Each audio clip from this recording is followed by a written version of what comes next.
everyone, welcome back to Legalese Translator. My name is Heather Hoyda-Twin, and joining me in this video is Heather Douglas. Hi, Heather. Hi. In this video, we're going to talk about a really important concept. It's called limitations period, and I'm going to ask Heather to explain to us what that really means. The limitation period is set by statute. The law will set out a maximum time after an event that you can sue for. For example, if you slipped and fell on a driveway at the Loblaws, then you would have 2 years from the date that you fell to sue Loblaws for any injuries that you might have obtained.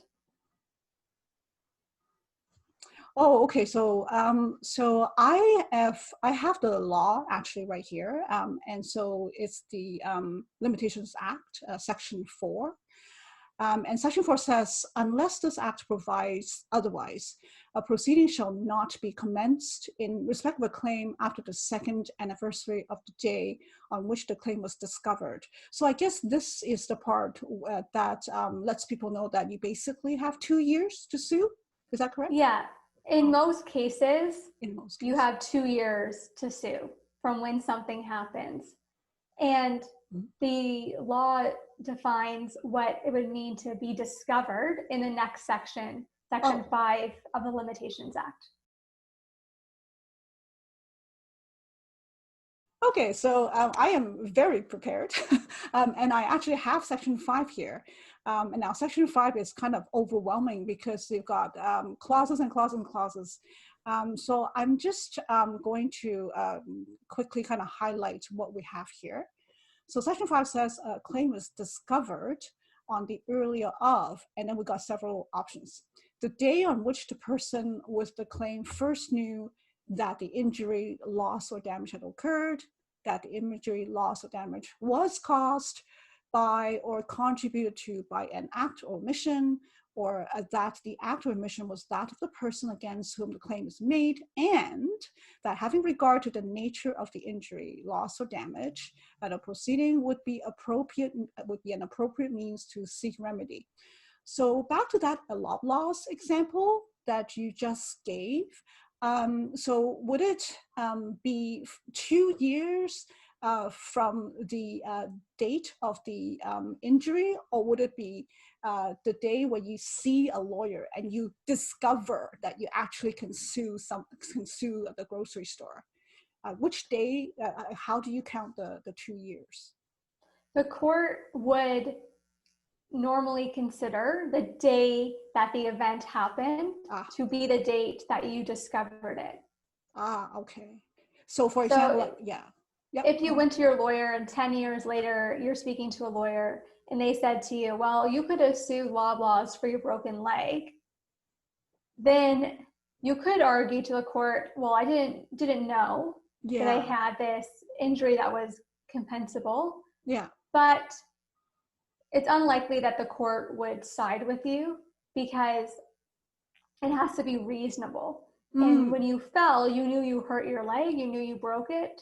So the court would look to that event and would likely consider that to be the first time that you knew that the injury had occurred. Oh, I see. So you can never fully predict what a court will say. And there are always exceptions, but the general rule is 2 years from the date that something happens. Okay. Now, I noticed that Section 5 actually has a second part to it. And so it is Part B, which is right here, the day on which a reasonable person with the abilities and in the circumstances of the person with the claim first ought to have known of the matters referred to in Clause A.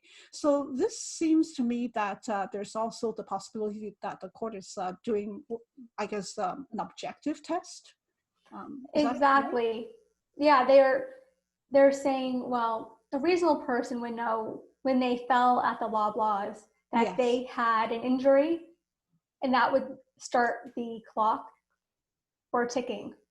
They wouldn't say that, oh, it's reasonable that 10 years later you spoke to a lawyer and they said, oh, well, you could have sued for it, and now you can go and sue Loblaws. Oh, okay, I see. I'd just like to make clear that Yeah. there is no actual suing of Loblaws, and it's just an example. Yes.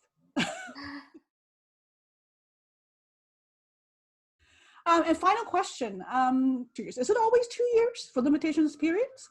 No, it's not always 2 years. There are exceptions. Okay. For example, sexual assault of minors, that wouldn't have a limitation period. Yeah. Another example would be defamation. Okay. And there you have it, the Law Pro guide. Right. So for libel, which is written down when you say something untrue about a person, yeah, then that would have 6 weeks to issue a notice of action, and then the action must be commenced within 3 months of knowing that the person was defamed. I see, right. And I noticed that for slander, it's quite a bit longer, the limitations period. Yeah, the legislation makes a distinction. Right. Okay, so, well, thanks very much, Heather. I think sometimes you hear a lot about people saying 2 years, 2 years, and then, actually, I suppose that there are quite a few exceptions, like you said. So one has to be really careful, I guess, of not making. Yeah, they have to be very careful and consider who you are suing and what you're suing about. But just keep in mind that the general rule is 2 years from the date of an event.